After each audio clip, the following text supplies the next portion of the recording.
$10 billion, gone. Not a market correction, not a write-down. A decade-long gamble on orbital dominance, stalled, bleeding, and running out of time.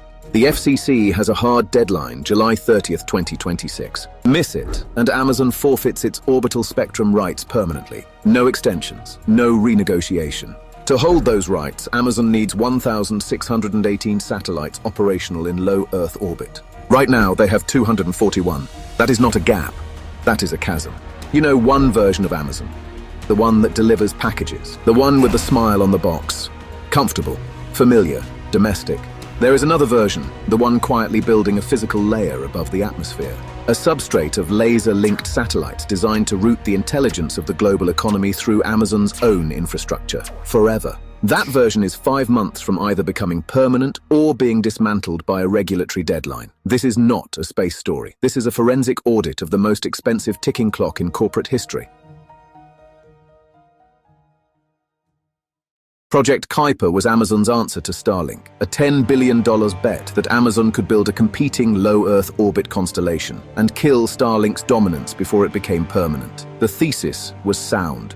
Starlink was scaling fast. Whoever locked down the orbital slots and spectrum rights first would control the infrastructure layer for decades. Amazon moved to compete. The execution failed. Launch timelines slipped. Rocket availability was constrained. The FCC clock kept running. By late 2025, Project Kuiper had fewer than 250 satellites in orbit against a 1,618 satellite deadline less than a year away. The program was not behind schedule.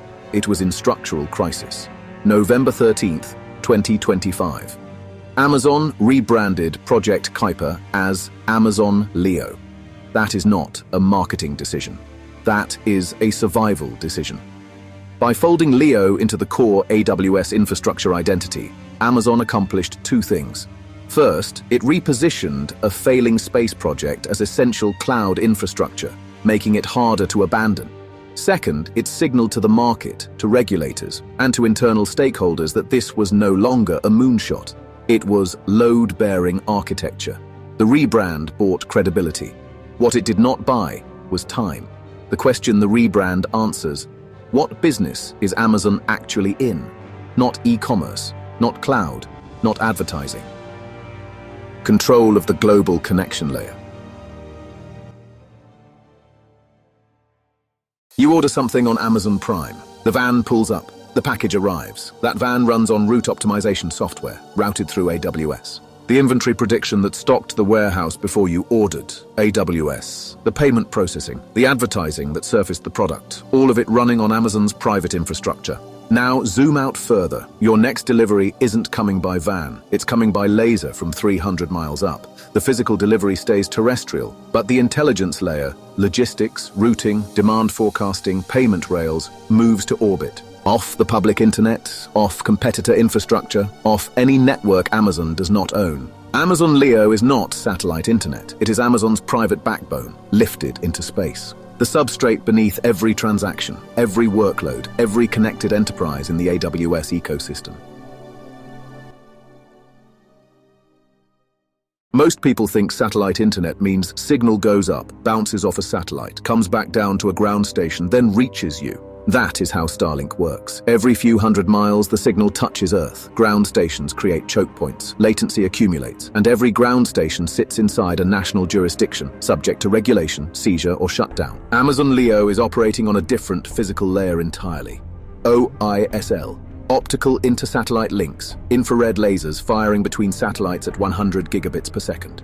Data moving node to node through the constellation without ever touching the ground. No ground station required, no terrestrial handoff. Here is the forensic detail most analysts miss. A laser beam fired in the vacuum of space between two satellites passes through no nation's airspace. It crosses no territorial boundary. It is at present beyond the regulatory reach of any single government on Earth. Compare that to the undersea cable network. 150 years to build, choke points at every major strait. Landing stations on coastlines that governments can seize, fiber routes that adversaries have mapped down to the meter. Amazon Leo's OISL mesh has none of those vulnerabilities. No choke points, no landing stations to cut, no territorial jurisdiction to invoke. That is not an internet service. That is sovereign-grade private infrastructure, owned by a corporation operating above the reach of the state. The FCC deadline is a license condition, not a suggestion. Missed July 30th, 2026, and the spectrum rights revert. Competitors petition for reallocation. A decade of capital and orbital positioning gone. Amazon needs 1,377 satellites in orbit in 5 months. New Glenn, the heavy-lift rocket built by Blue Origin, cannot deliver that launch cadence. The manifest does not exist. The production rate is not there. So Amazon wrote a check to SpaceX. Let that land for a moment. Jeff Bezos, who founded Blue Origin specifically to build the rockets that would make SpaceX irrelevant, is now contractually dependent on Elon Musk's launch infrastructure to save his orbital empire from regulatory forfeiture. This is not irony.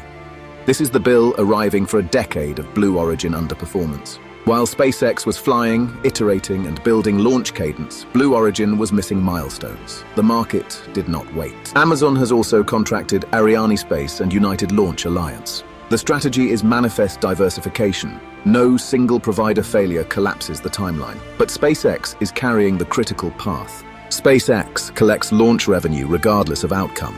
Amazon either clears the deadline or it doesn't. Musk gets paid either way. Here is the audit result. Amazon Leo is not a satellite internet service. It is a bid to own the physical layer of the global economy. The substrate beneath every digital transaction, every cloud workload, every connected enterprise on the planet. The FCC deadline is the stress test. What it exposes is how much Amazon needs this to work, and how much depends on a launch manifest that, 5 months out, is still not closed. Starlink solved the consumer internet problem for remote areas. Amazon Leo is solving a different problem entirely. Private planetary infrastructure for the AWS ecosystem. 2 different targets, 2 different endgames. The question isn't who has the best internet. The question is who owns the global connection layer. Subscribe to Data Vault Studios for more forensic breakdowns of the invisible infrastructure running the modern world. Because in the race for orbital supremacy, the real story isn't who has the fastest internet. It's who owns the global connection layer. Enter the vault.